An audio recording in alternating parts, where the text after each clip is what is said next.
It's a very happy and exciting Monday here on the Early Edge and at SportsLine, which I'll tell you about in just a second. But we've got a great show for you today on this show. A lot of NBA picks, some college basketball picks. I even have an early golf pick because we're celebrating a little bit of golf today on a Monday. Again, we'll wait a few minutes for that announcement, but let's take a look at the recap screen. Not our best work. Let's see. Buckets didn't have the best day. Chip 1 for 2. Danny Brasco 1 for 2, but that's a plus 135 that he hit. So let's remember the juice there. I go 1 for 3. Obviously, I carried some picks over from earlier in the week. We ended up hitting the top Canadian pick, Adam Svensson, but Kevin Yu, T30, didn't come in. He ended up finishing T45, and our 3-ball on Friday did not come in. Sportsline picks have been hot. We go 2-0 on Sportsline, but listen, we got to do better than 5 and 7. Nothing to celebrate on that recap screen, but I'm celebrating the fact that we have Mike McClure in the chat, along with Eric David, Jason Pogwa, Stephen Cook, Chris Kish, so many others who have already hit the like button, who've already asked questions, are already saying good morning, and we got the stars of the show. Ladies and gentlemen, it is a great, and I do emphasize great Monday cast. We got Larry Hartstein, we got PropStarz, we got Mikey B. Mikey B, I got to be honest, I'm still trying to get used to you without the big headphones. How you feeling today? I'm doing good, thanks. Yeah, I'm getting used to it myself here. I'm not used to having things in my ears, but, I got to step it up here, Sia. I appreciate the recommendation for the proper earpieces here for the show. That's right. We collab, we get better. PropStarz, you're wearing the Trailblazers jersey. I'm trying to remember when we were on either Friday or Thursday, it was the Lakers and the Blazers. You went to that game, right? How was it? I did indeed go to the game. It was fairly competitive. It was great to see LeBron score 40 points at age 40. That certainly was memorable. Got to see Luka in person as well. The Blazers actually fought pretty hard, so it was an entertaining game. And yeah, I'm fired up. I love today's slate of action, and I'm just ready to get down to business. All right. Mark Buckhold saying PropStarz, the only guy I know that owns a Portland Trailblazers hoodie. It looks good on you. You look like a legitimate Portland Trailblazers fan. Larry Hartstein, I'm a fan of yours. How you doing this morning? Well, I'm a fan of yours. I hope you had a great time in Florida. Selection Sunday, less than 3 weeks away, guys. I mean, we had some statements made over the weekend, notably St. John's and Duke. Unbelievable performances at the Garden, and really excited about the college hoop slate tonight and this week. Yeah, and Larry, the network show, 12-1, we've got our college basketball heavy hitters on that one, and we're going to be talking a lot of those games you referenced, Larry, in terms of the weekend games that may have an impact on Selection Sunday, on seeding, and on just national champions in general, but we're going to talk about the Monday slate as well. And Larry, I know you have a pick on the Monday slate. I have a lean on the Monday slate, but I didn't make it as a pick. If the line starts to move, I'll make it as a pick, but I'm going to mention that game later in the show. Let's get to some actual official picks. PropStarz, you got a couple of props, as usual. I'm starting with you. I do, and I'm fading a couple of overrated players, starting with Andrew Wiggins. We're going under 29.5 points, rebounds, and assists for Wiggins. Big number for Wiggins here, who averages just shy of approximately 25 combined points, rebounds, and assists. His playing time has increased since joining Miami at the trade deadline for Jimmy Butler, but he's coming off of 2 performances where he's played 40-plus minutes, including a game last night. So I don't think he's likely to play quite as many minutes tonight. I think we'll see him more in the 35 to 37 minute range in this game. When you're talking about Andrew Wiggins, he doesn't pick up a lot of peripheral stats. What I mean by that is rebounds and assists. Mostly it comes down to his scoring. It's pretty empty statistics for Wiggins. So I think this is a good spot to fade him, even if it is a good matchup. It's just a giant number here versus Atlanta. And then I'm going to fade Malik Monk, same exact number as Wiggins, under 29.5 PRA. And this is also just a very big number for Malik Monk, whose usage has taken a big hit since Zach LaVine has joined the Sacramento Kings. He's averaging under 25 PRA in the 7 games since LaVine has joined the Kings. Also, Markelle Fultz made his season debut playing 10 minutes in the Kings' last game. I think his playing time, probably 15 minutes tonight, will potentially eat into Monk's a little bit as well. And there's just a lot of mouths to feed on this Kings offense. They have a lot of offensive-centric players, and they're playing the Hornets, who don't play at a fast pace. Also, they're 11.5-point favorites, so there's some potential blowout potential here as well, which could lead to fewer minutes for Malik Monk in the fourth quarter. But I love fading both these guys at these numbers. So we're going under 29.5 PRA on both guys. Two comments here. One's a comment, one's a question. Mike McClure says, co-sign the Monk play. You always want the cosign from Mike McClure. But Gus Dawson and Mr. Big and others, prop stars, have a question when it comes to Wiggins. Do you still like it at 28.5? Absolutely, yeah. It's a full unit play for me at 28.5 still. All right. Full unit play at 28.5. We absolutely love to hear that. Good questions. Keep those questions coming in. I try to get to as many as I can. J. Real saying Josh Giddey over 14.5 rebounds and assists at -113. Very interesting there. All right, we're going to get back to basketball. Mikey B, you've got a lot of basketball. Larry, you've got some college basketball. We've got a college basketball sports line pick. But in honor of the promo that I'm about to read, I don't know, in about 2 minutes, I'm going to give you a golf pick here for the Cognizant Classic. It's only a Monday, but again, I'm no stranger to giving a golf pick on a Monday. Again, I have a college basketball pick that I'm going to talk about later that is a lean for me, maybe an official play later if the line moves. I'm going top Danish. Okay, this is a nationality play.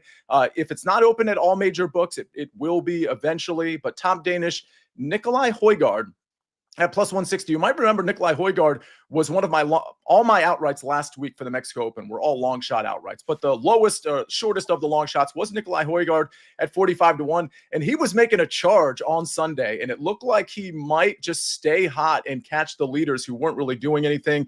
He ended up, having one bad hole, I believe, on the 12th, and then it was just kind of all downhill from there.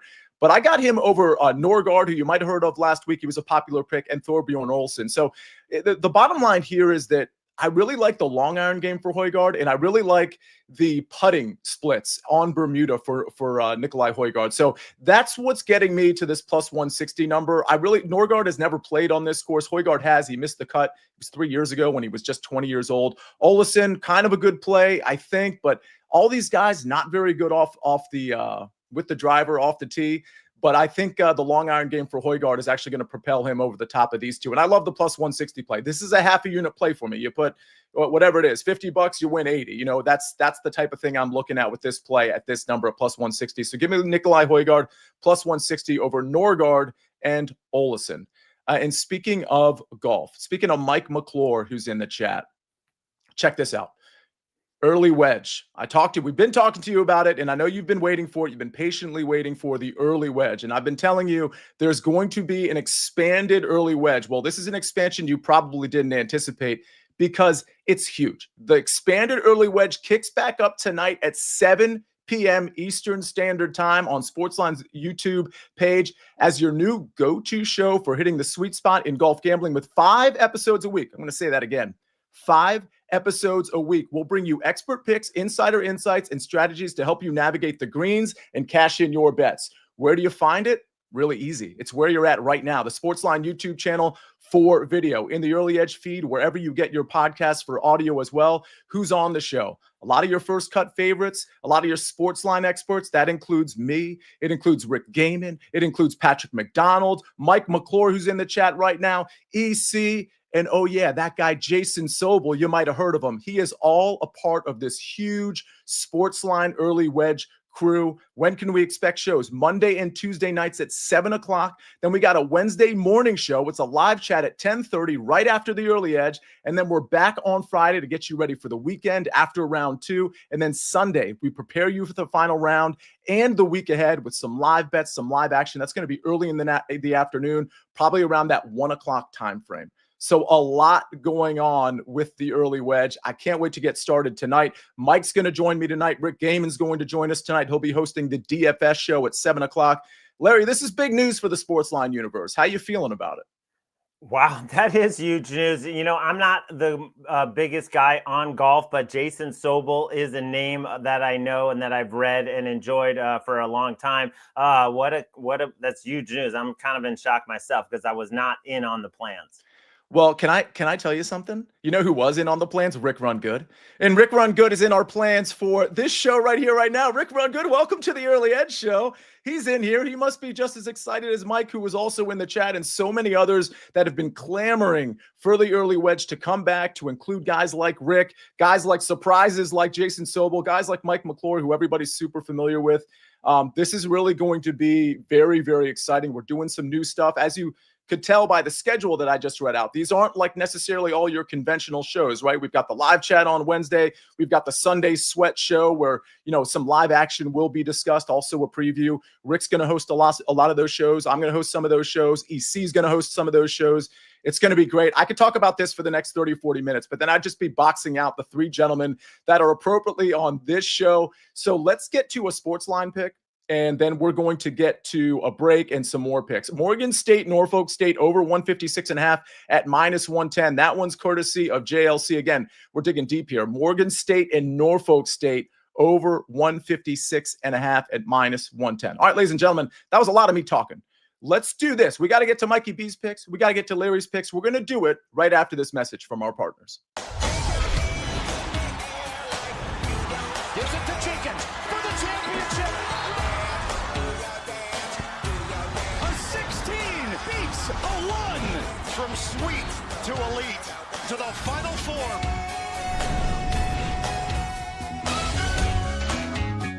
We're back on the Early Edge, brought to you by BetMGM. I'm reading some comments here. Everybody's super excited for the early wedge. Again, Rick Run Good is in here. That is always awesome to see. Gipper's pick says, I don't do a ton of golf, but with this crew, I may have to. Absolutely love to see that. Dano says, psyched for the early wedge, long overdue. Really good stuff from everybody. All right, let's get to some more picks. Mikey B, I've kept you quiet for like almost 10 minutes now, which is just reprehensible on my part. You got a couple of picks, a couple more props. What are they? Yeah, we got both props from the Kings and Hornets game tonight. Now, if you're watching this game, because we also got one from Proppy, make sure you listen to the Hornets broadcast. My guy Eric Collins is the best league pass broadcast. All right, so first, we're going to do DeMar DeRozan over 7.5 rebounds and assists at -146. For the season, he's averaging 3.9 rebounds and 3.8 assists per game. However, since the Kings traded away De'Aaron Fox, he's averaged 4.5 rebounds and 5 assists. Now, he's got at least 10 combined rebounds and assists in 7 of 8 games since the Fox trade. The Kings don't really have a true point guard now. They've got Malik Monk and Levine in the backcourt. So I think DeRozan's going to receive plenty of opportunities for assists. There's a lot of juice here at -146. I don't mind paying it.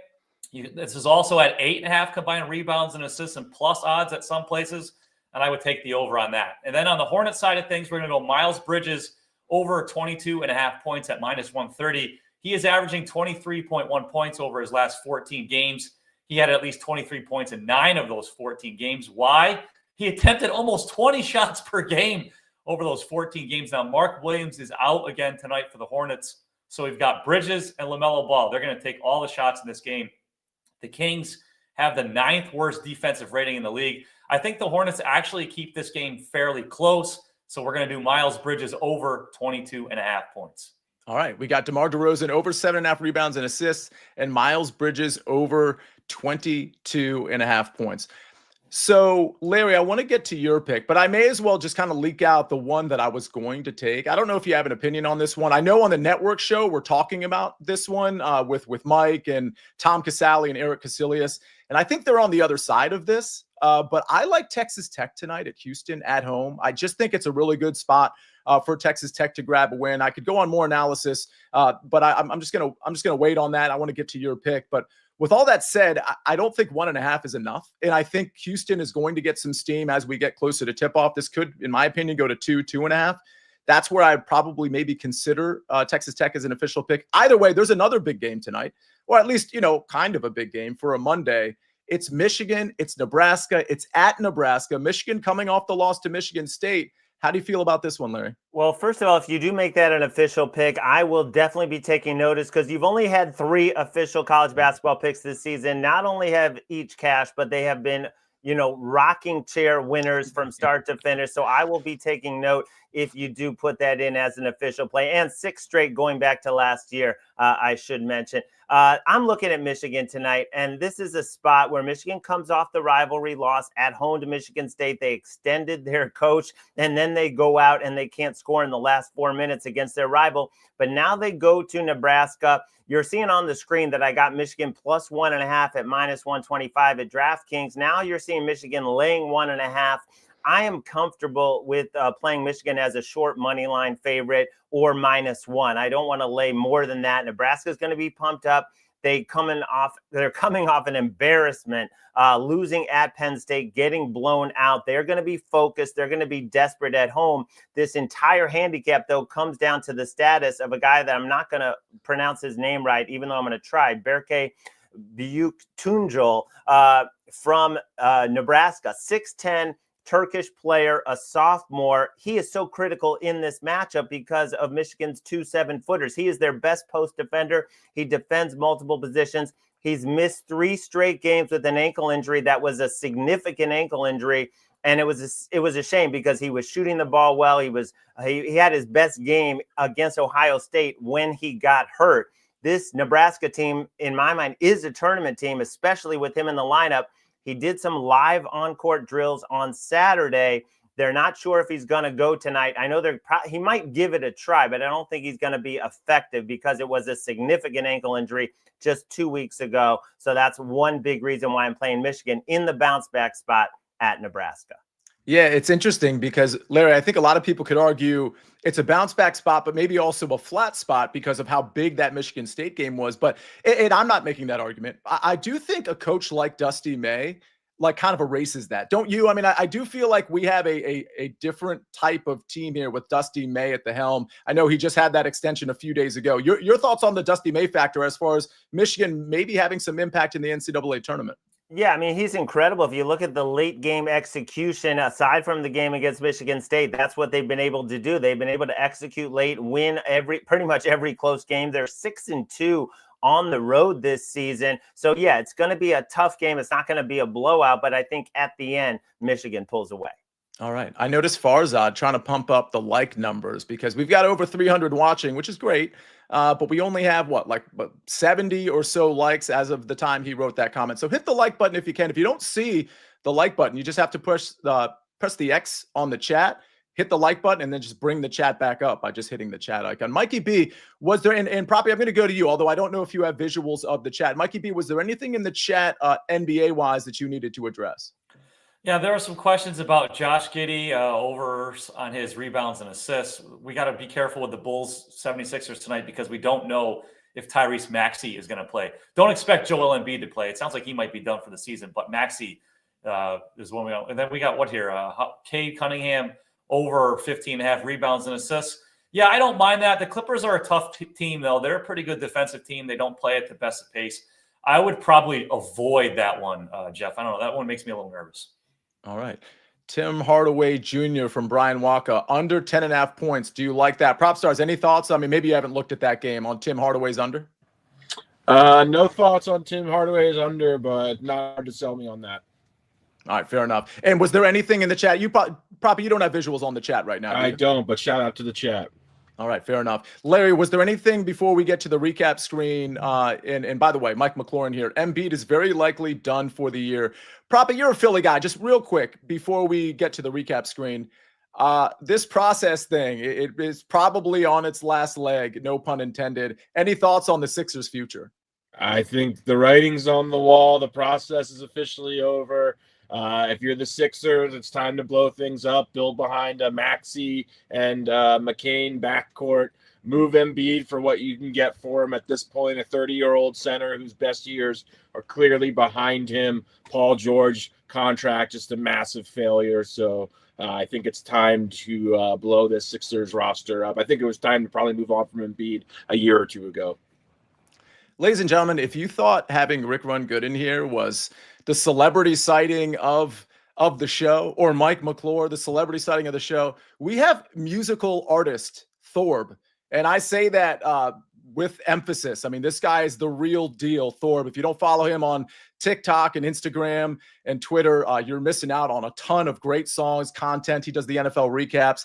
He's a golf guy too. He makes golf picks too. He'll be watching the early wedge tonight too, and tomorrow, and Wednesday, and Friday, and Sunday. And he likes Nikolai Højgaard as well. So we absolutely love to see that. I know a lot of you in the chat know who Thorb is. So very excited to have him in here. Larry, before we bring up the recap screen, anything to go over? Yeah, I wanted to mention the Discord, and I know I'm sounding like a broken record, but not only will there be a ton of tennis plays in there this week because we have 3 tournaments starting, but if you were in there over the weekend, Jeff Hockman had the winner of the Rebel Stakes, Cole Battle, 10-1 with full analysis, and that's something that is only in the Discord. Again, if you're a SportsLine subscriber, it's so simple. You just go to the homepage and click Join the Community. And it's even simpler, or more simple. I gotta look that one up. To join SportsLine, sportsline.com/join. This is like, I think people don't understand until they get to sportsline.com/join and they type in the promo code winners. I don't think they realize how inexpensive this is. I mean, this is like truly nothing. So go to sportsline.com/join, check it out. All these articles, all the Discord, all the SportsLine picks, all the simulations, all Mike McClure's DFS plays, you name it. SportsLine's got it. Sportsline.com/join, type in the promo code winners. All right, Rick Funcannon says Sunday wedge is going to be fire. Yes, the early wedge in general certainly will be as well, Rick. All right, let's get to the recap screen. I could talk about the early wedge all day, but we'll be seeing you at 7 o'clock tonight to talk more golf. Speaking of top Danish, Nikolai, it sounds like we're having breakfast, right? Top Danish, Nikolai Højgaard plus 160 over Norgard and Olesen. Michigan plus 1.5 tonight. That one's from Larry Hartstein. That's minus 125. PropStarz, Andrew Wiggins under 29.5 points, rebounds, and assists at minus 120. And Malik Monk under 29.5 points, rebounds, and assists at minus 110. Mikey B, DeMar DeRozan over 7.5 rebounds and assists at minus 146. And Miles Bridges over 22.5 points at minus 130. We got a lot of picks for top Danishes. Apple, says Brian M. Eric David said cherry. Does a croissant, just a plain croissant, count as a Danish? Because if so, that's what I'm going to go with. Larry Hartstein says top Danish has to be blueberry. I don't like fruit in my in that stuff, but I guess that's what a Danish is. Mikey B, you got this wry smile on your face. Any thoughts on top Danish? No, I just think it's a great. I guess I'll go apple. Simply, you can't go wrong with apple in a pastry. But I don't know, Larry, blueberry just seems perfect to Larry to a T. When he said blueberry, that just feels like a Larry Danish. Anybody catch the wry smile wordplay? I'll be here all week. PropStarz, any Danish recommendations? You don't look like a Danish guy. I don't believe a croissant qualifies as a Danish, if I'm not mistaken. But I do think a good cheese Danish is usually pretty on point. All right. We got a lot. We got a lot of Barraclaw is greater than Danish. That's probably true, Jeff. By the way, Michael Thor Bjornsson, I believe he missed the cut, Jeff Stenberg. Biggest Michael Thor Bjornsson fan. All right. We got to get out of here. Again, I'm talking too much. We got you the recap screen. What a great show we had. We had that huge early wedge announcement. Again, the early wedge is going to be on this channel. So your best bet, you're already probably subscribed to this channel, but double check, make sure you are.